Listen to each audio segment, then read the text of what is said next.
함께 은혜 나누실 말씀은 시편 27편 4절부터 6절까지 말씀입니다. 우리 본문을 다 함께 읽겠습니다.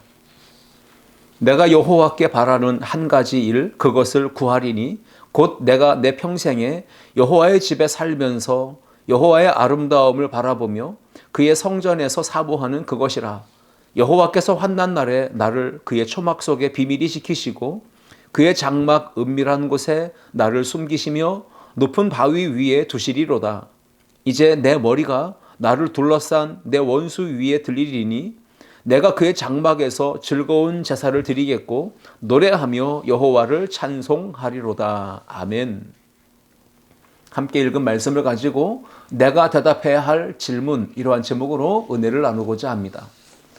팀 켈러 목사님이 쓴 인생 질문이라는 책이 있는데 그 책은 예수님을 만나야만 알 수 있는 진리라고 작은 부제가 기록되어져 있고, 삶의 의미를 찾고 싶었던 이들의 본질적인 물음과 예수님이 주시는 해안의 답을 들어보자 하면서 인생의 질문을 가진 많은 사람들을 그 예수님께로 초대하고 있는 그런 내용들로 기록되어 있습니다.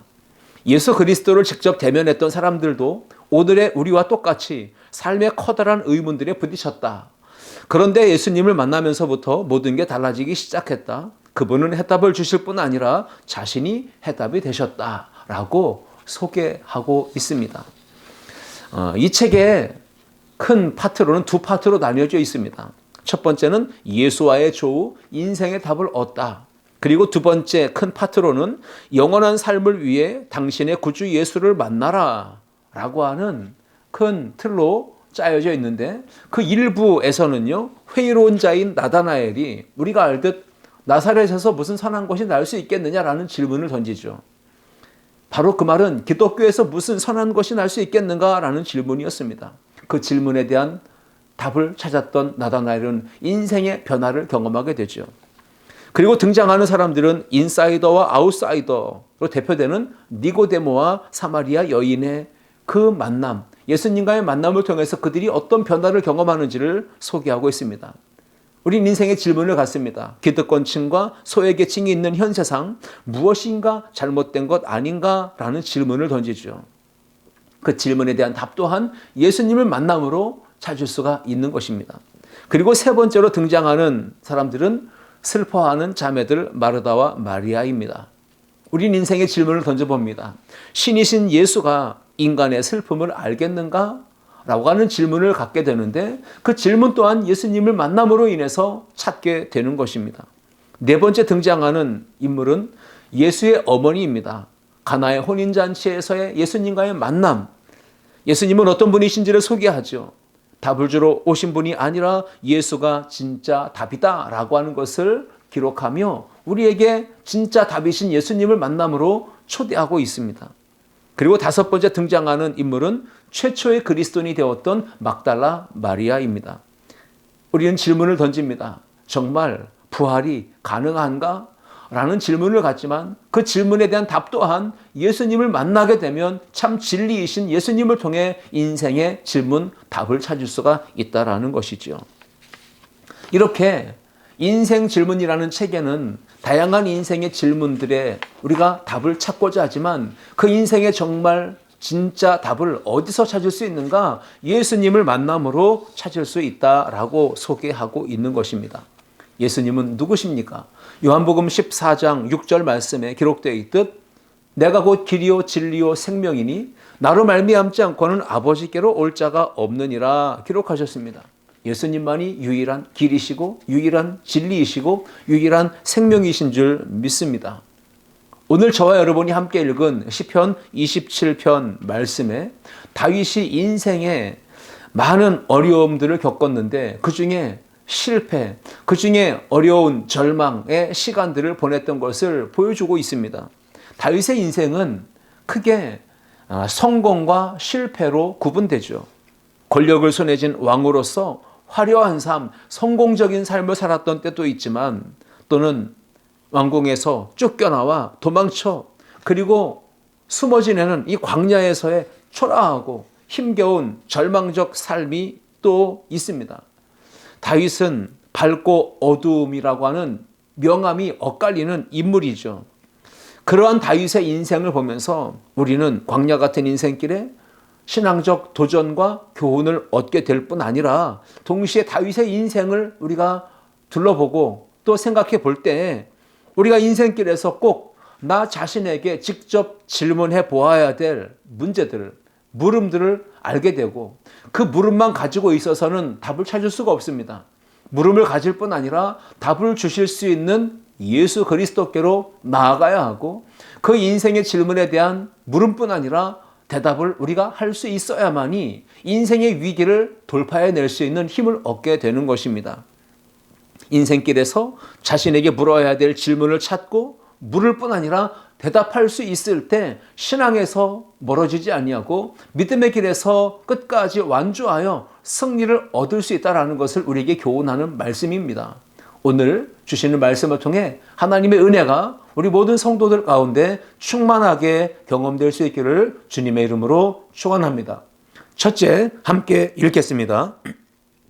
주님 한 분만으로 만족하고 있는가? 다윗은 시편에서 주님과 우리와의 관계를 목자와 양의 관계로 비유하며 설명합니다. 시편 23편 1절 말씀이죠. 여호와는 나의 목자시니 내게 부족함이 없으리로다. 다윗은 광야의 삶을 사는 우리 인생에 이러한 교훈을 줍니다. 우리 인생은 양과 목자의 비유처럼 우리는 연약한 인생이다 라고 하는 것을 보여주고 있습니다. 다윗은 왜 우리의 인생을 양에 비유했을까요? 그것은 양이 가지고 있는 특징들 때문에 그런데 특징을 간략하게 세 가지로만 살펴본다면 첫째는요, 양은 쉽게 더럽혀지기 때문입니다. 우리가 인생을 살다 보면 세상의 유혹과 죄악의 유혹에 쉽게 흔들리고 영향을 받고 또 오염되고 넘어져서 더럽혀질 수밖에 없는 존재가 바로 우리들이기 때문에 그렇습니다. 두 번째는요, 양은 시력이 약하다고 합니다. 전방 3m, 4m 이내에 그 시야를 가지고 있기 때문에 방향 감각도 제대로 가질 수 없는 그런 연약한 양. 우리가 신앙생활하며 인생을 살아보면 우리가 근시안적인 삶을 살 때가 있습니다. 멀리 내다보지 못하고 당장 눈앞의 현실, 눈앞에 있는 문제만 보다가 눈앞에 있는 것만 쫓아가다가 결국 잘못된 길, 위험한 환경에 우리가 빠져들 때가 있다라는 것이죠. 세 번째 양의 특징은 스스로 자기 자신을 보호하고 방어할 만한 안전장치가 없다는 것이 특징입니다. 뿔이 있는 것도 아니고 날카로운 이빨이 있는 것도 아니고 힘센 동물도 아닙니다. 특별한 자구책이 없는 것이 바로 양의 특징이다.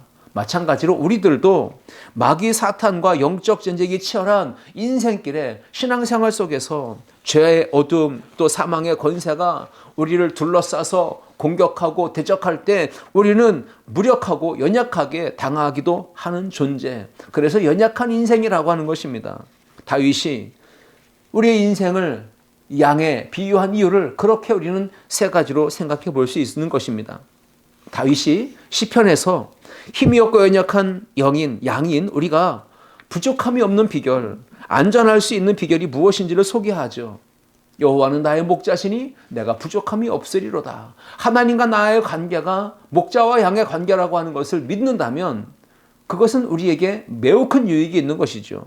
시편 23편 4절과 5절을 계속 보시면 내가 사망의 음침한 골짜기로 다닐지라도 해를 두려워하지 않을 것은 주께서 나와 함께 하심이라. 주의 지팡이와 막대기가 나를 안위하시나이다. 주께서 내 원수의 목전에서 내게 상을 차려주시고 기름을 내 머리에 부으셨으니 내 잔이 넘치나이다 라고 기록합니다. 주님께서 나의 목자가 되시기 때문에 우리 부족함이 없다. 우리는 안전할 수 있다. 우리는 반드시 승리한다 라고 하는 확신이 있는 것이죠. 나아가 주님께서 나와 늘 함께 동행하시기 때문에 우리는 안전하고 보호받으며 모든 것이 부족함이 없는 삶을 살 수 있다. 주님께서 원수의 목전에서 우리에게 상을 차려주신다. 우리에게 승리를 베풀어 주시기 때문에 우리는 부족함이 없고 안전할 수 있다라고 하는 것을 우리에게 답을 주고 있는 것입니다. 주님은 나의 목자십니다라고 하는 신앙을 고백을 가졌던 다윗은 평생 한 가지만을 간절히 원하고 바라고 소원했습니다. 그것이 무엇일까요? 오늘 시편 27편의 배경은 다윗이 압살롬이라고 하는 아들의 반란과 반역을 인해서, 그리고 충신들의 배신과 배반을 인해서 급하게 황급히 궁에서 도망쳐 쫓기는 상황에 기록한 시, 바로 시편 27편 말씀입니다. 다윗은 이렇게 4절 말씀에 고백하죠. 내가 여호와께 바라는 한 가지 일, 그것을 구하리니 곧 내가 내 평생에 여호와의 집에 살면서 여호와의 아름다움을 바라보며 그의 성전에서 사모하는 그것이라 라고 기록합니다. 쫓기고 도망다니는 위험천만한 상황인데 황량한 광야 그 한복판에 숨어 지내는 다윗이 시편 27편 3절 끝자락에는요, 나는 여전히 안전하다, 평안하다, 안연하다, 태어나다라고 하는 표현을 쓰고 있습니다. 어떻게 그것이 가능했을까요? 다윗은 예배자로서의 삶을 힘썼기 때문입니다. 주님 한 분만으로 만족하고 있는가? 이 질문에 대해서 다윗은 분명히 답을 줍니다. 어려운 환경이어도, 고난이 와도, 쫓기고 도망다니고 숨어 지내며 목숨이 위태로운 상황이어도 나는 주님 한 분만으로 만족하며 나는 주님 한 분만으로 모든 것이 온전합니다 라고 하는 이런 신앙의 고백을 하고 있는 것입니다.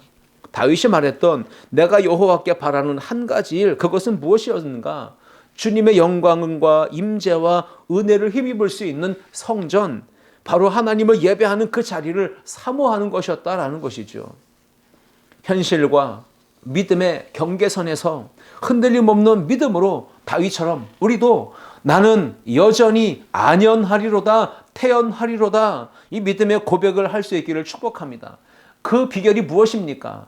바로 성전 예배의 신앙입니다. 승리와 구원을 확신하는 신앙입니다. 하나님의 성전 장막에서 날마다 즐거운 찬송과 제사를 하나님을 노래하며 하나님께 영광 돌리는 삶을 살겠다라고 하는 이 시편 27편 6절의 고백과 같이 우리들도 인생의 질문이 올 때 항상 이런 답을 가지고 나아가야 합니다. 내가 스스로 질문할 뿐 아니라 내가 그 질문에 대답할 수 있어야 되는데 우리는 뭐라고 대답해야 할까요? 나는 오직 예수님 한 분만으로 충분합니다. 나는 주님이면 만족합니다. 라고 하는 답을 가지고 있어야 되는 것이죠. 상황을 넘어서, 환경을 넘어서 우리는 이런 멋진 신앙 고백을 할 수 있어야 되는 것입니다. 100-1은 0. 무슨 뜻입니까? 해석을 하자면 100가지를 다 가지고 있어도 한 가지가 없으면 나는 아무것도 없는 인생이다라고 하는 것이죠. 그 한 가지가 바로 예수님이십니다. 0 더하기 1, 그것은 100. 이런 공식은 무엇을 의미할까요? 나는 아무것도 없는 사람일지라도 내게 예수님 한 분이 계시면 나는 모든 것을 다 가진 존재다라고 하는 공식입니다. 그러므로 인생의 만족은 세상적인 것에 있지 않습니다. 돈, 재물, 권력, 지식, 배움, 학벌, 인맥, 명예, 그런 곳에서 인생의 행복, 만족이 있는 게 아니라 아무리 힘들고 어려운 상황, 큰 고난에 처했다 할지라도 우리는 다윗처럼 하나님의 성전에서 하나님을 찬양하고 하나님을 예배하고 하나님께 기도의 교제의 자리를 가지며 말씀 속에 살아가는 그 삶, 그러한 삶이 있다면 만족할 수 있고 행복할 수 있다라고 하는 것입니다. 내가 여호와의 집에 평생 살면서 여호와의 아름다움을 바라보며 그의 성전에서 사모하는 그것이 바로 다윗이 여호와께 바라는 한 가지 일, 그것을 다윗은 간절히 구했다라고 했습니다. 오늘 여러분의 인생에 대답하십시오. 우리는 과연 주님으로, 나는 과연 주님으로 만족하고 있는가? 이 질문에 대한 답을 가지고 하나님 앞에 영광 돌리는 삶을 살아가는 우리 모두가 될 수 있기를 주님의 이름으로 축원합니다. 둘째, 함께 읽겠습니다. 주님만이 내 삶의 목적이 되었는가? 여러분, 이 질문에 대한 대답을 할 수 있기를 축복합니다. 다윗의 훌륭한 점은 하나님을 자신의 야망을 이루는 방편, 수단으로 삼지 않았던 것이며 하나님을 자신의 삶의 목적과 이유, 동기로 삼았다는 것, 이것이 바로 다윗의 가장 훌륭한 점이고 우리가 본받아야 될 부분입니다. 다윗의 인생 가운데 힘들고 어렵고 괴로울 때가 참 많았습니다. 그런데 그 중에서도 가장 심각하게 어려웠던 때는 언제였을까 생각해 보면 아들, 그 사랑하는 자식이 압살롬이 아버지의 왕권을 빼앗겠다고 반역하고 반란을 일으켜 아버지를 죽이려고 달려들던 그때라고 볼 수 있습니다. 그것이 바로 시편 27편의 배경이 됩니다. 사무엘하 말씀을 보면 다윗의 인생의 가장 큰 절체절명의 위기의 순간, 이 비상적 상황 속에서 벌어진 사건이 하나가 있는데 다윗의 위대한 점들을 우리에게 보여주는 말씀이기도 합니다. 그때 제사장 아비아달과 사독이 하나님의 성전에 있는 법궤, 하나님의 언약궤를 도망치는 다윗에게 가지고 옵니다. 이 당시에 언약궤라는 것이 얼마나 의미 있는 것이었냐면 신앙적, 영적인 의미뿐 아니라 법궤는요, 정치적 권력을 보증해주는 수단이고 도구이기도 했기 때문에 그렇습니다. 우리는 이렇게 얘기하죠. 누가 옥새를 가졌는가? 옥새를 가졌다는 것은 한 나라의 통치자, 최고 권력자가 되었다라고 하는 의미이죠. 옥새는 아무나 가지고 있는 게 아닙니다. 왕, 통치자, 최고 권력자, 그들이 가지고 있는 것이고 그 옥새가 바로 그의 권력을 보증해 주는 것이죠. 사무엘하 15장 24절과 25절의 내용입니다. 보라, 사독과 그와 함께한 모든 레위 사람도 하나님의 언약궤를 메어다가 하나님의 궤를 내려놓고 아비아달도 올라와서 모든 백성이 성에서 나오기를 기다리도다. 왕이 사독에게 이르되 보라, 하나님의 궤를 성읍으로 도로 메어가라. 만일 내가 여호와 앞에서 은혜를 입으면 도로 나를 인도하사 내게 그 궤와 그 계신 데를 보이시리라. 다윗은 이렇게 말합니다. 도망자 신세였습니다. 어려운 상황입니다.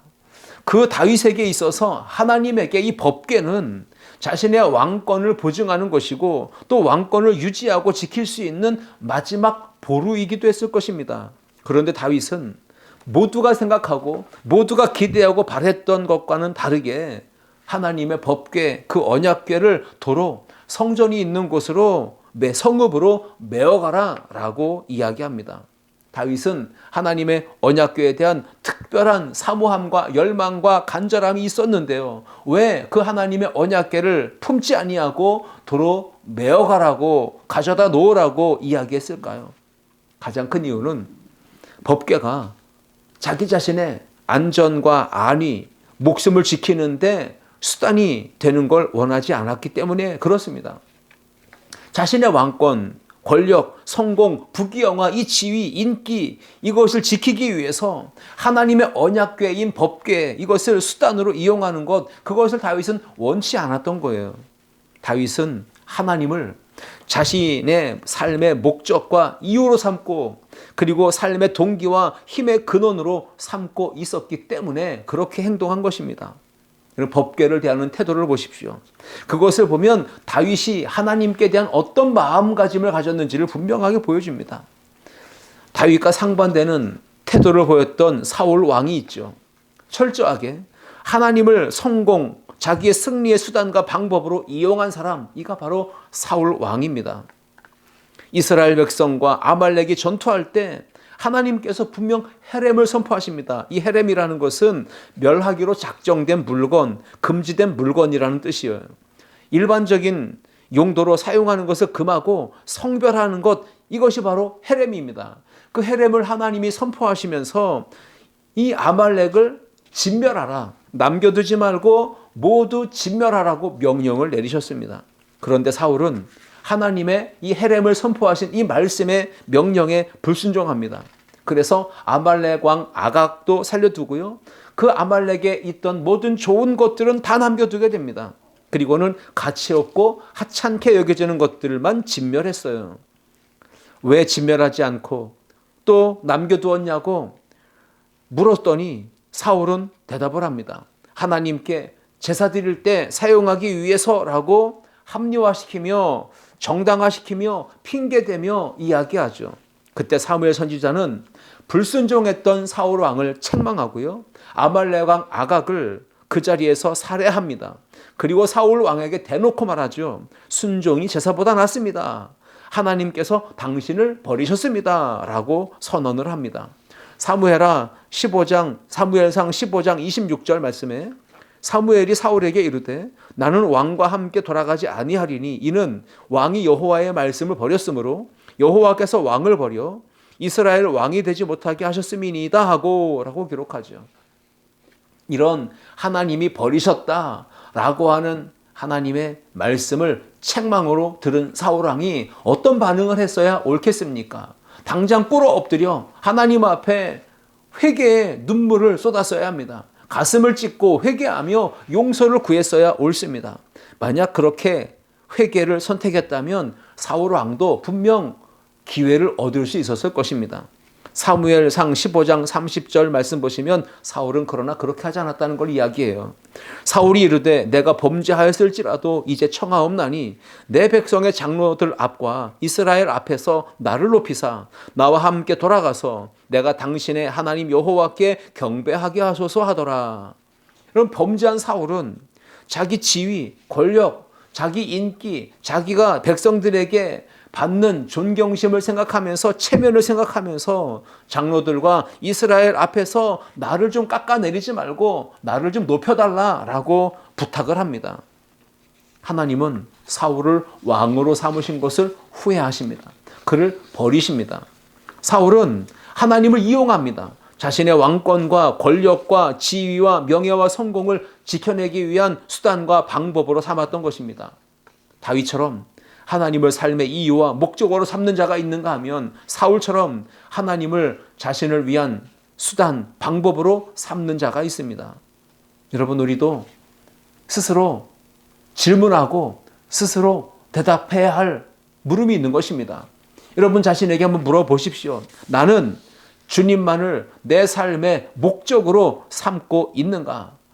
여러분, 이러한 질문에 대한 분명한 대답을 갖고 하나님 앞에 예배하며 하나님만을 영광스럽게 하는 복된 삶을 살아가기를 주님의 이름으로 축원합니다. 셋째, 함께 읽겠습니다. 주님께 나의 최선을 드리고 있는가? 다윗은 하나님을 인생의 목적으로 삼고 하나님만을 나의 만족으로 행복으로 삼았습니다. 그리고 하나님께 자신이 가지고 있는 최선의 것을 드리려고 몸부림쳤던 예배자였다라는 것을 우리가 기억해야 합니다. 사무엘하 6장을 보시면 다윗은 아비나답의 집에 있던 하나님의 궤를 메어오기 위해 3만 명의 무리를 모으기도 했습니다.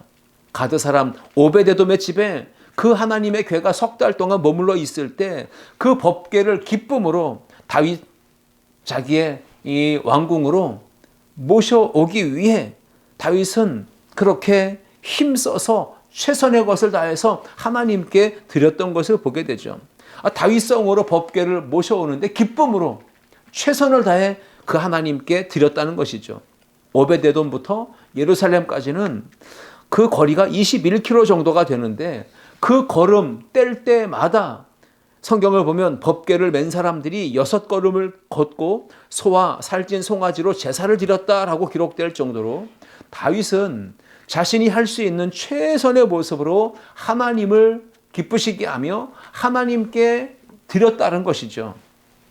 예루살렘 성전을 지을 때도요, 성전을 건축하고 완공한 건 솔로몬이지만 사실 그 아버지 다윗이 그 성전 건축에 관계된 모든 것들을 사전 준비를 다 해놓았기 때문에 그것이 순탄하게 이루어질 수 있었다는 것을 우리가 알지 않습니까? 역대상 20장 2절과 3절을 보시면 이렇게 기록합니다. 내가 이미 내 하나님의 성전을 위하여 힘을 다하여 준비하였나니 곧 기구를 만들 금과 은과 놋과 철과 나무와 또 만호와 가공할 검은 보석과 채석과 다른 모든 보석과 옥돌이 매우 많으며 성전을 위하여 준비한 이 모든 것 외에도 내 마음이 내 하나님의 성전을 사모함으로 내가 사유한 금, 은으로 내 하나님의 성전을 위하여 드렸노니 라고 기록하고 있습니다. 성전을 사모하는 마음, 그 하나님의 성전에서 하나님의 아름다움을 보는 것, 그것을 간절히 원했던 다윗의 모습을 그대로 보여주는 말씀이기도 합니다. 하나님의 성전을 사모하는 마음으로 자신이 가진 것 그리고 자신이 사유했던 금, 은으로 하나님의 성전을 위해 아낌없이 드렸다라고 기록하고 있지 않습니까? 여러분, 가장 행복한 사람은 누굽니까? 우리가 언제 가장 행복합니까?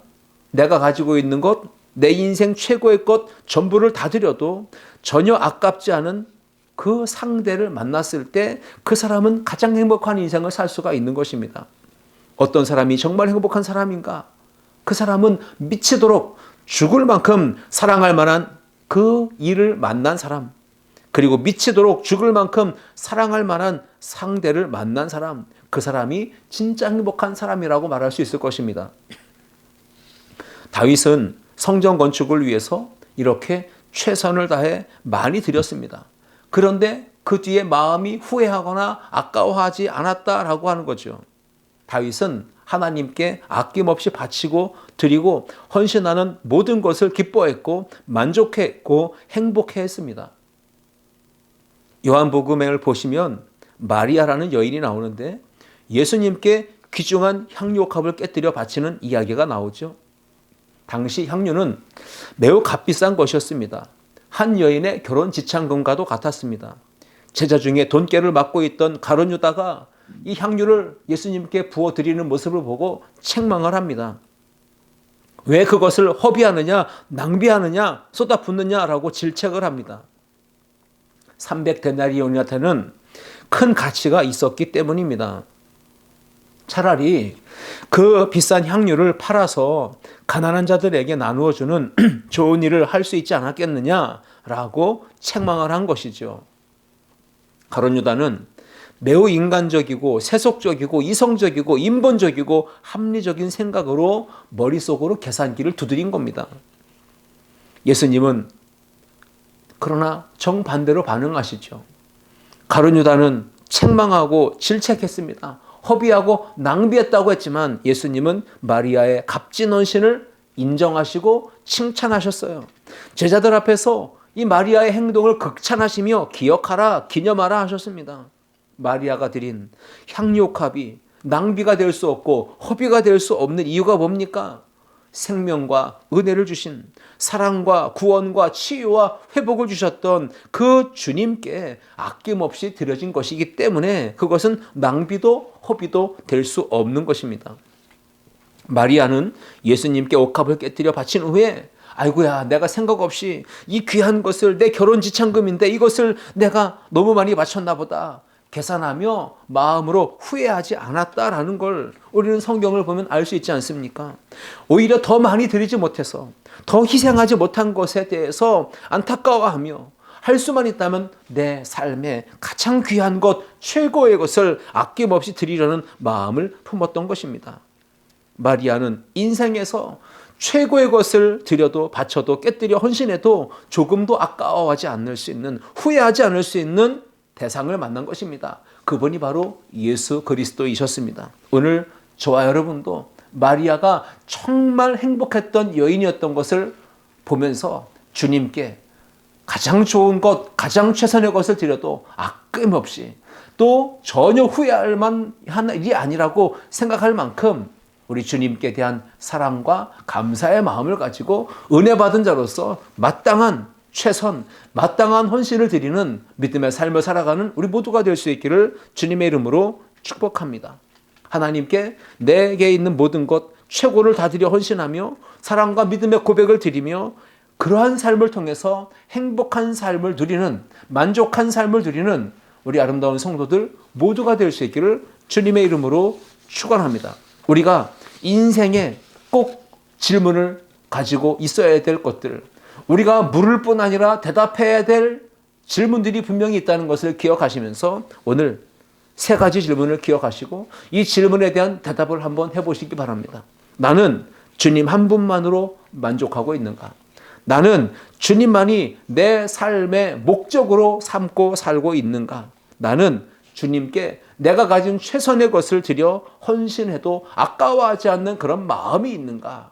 이것을 질문해 보시고 그 질문에 대한 대답을 할 수 있기를 주님의 이름으로 축원합니다. 기도하시겠습니다. 사랑과 은혜가 풍성하신 하나님 아버지, 오늘 우리는 인생의 갖가지 질문에 대한 진정한 답이 되시는 예수님을 만나고 그 예수님을 통해서 우리의 삶의 문제, 해답을 찾고 진정한 행복의 여정을 걸어가며 신앙생활을 행복하게 기쁨으로 감당해낼 수 있는 우리가 기도의 제목을 갖게 하신 것을 감사합니다. 오늘 우리는 세 가지 질문에 대한 답을 찾기로 합니다. 나는 주님을 한 분만으로 만족하고 있는가? 나는 주님만이 내 삶의 목적으로 그리고 내 삶의 동기로 삼고 살아가고 있는가? 주님께 나의 최선을 들여도 절대 아깝지도 않는, 후회하지도 않는 그러한 행복한 삶을 살아가고 있는가? 질문하고 대답하는 성숙한 그리스도인으로 주님께 영광 돌리는 우리 모든 성도들 되게 하여 주옵소서. 예수님의 이름으로 기도하옵나이다. 아멘.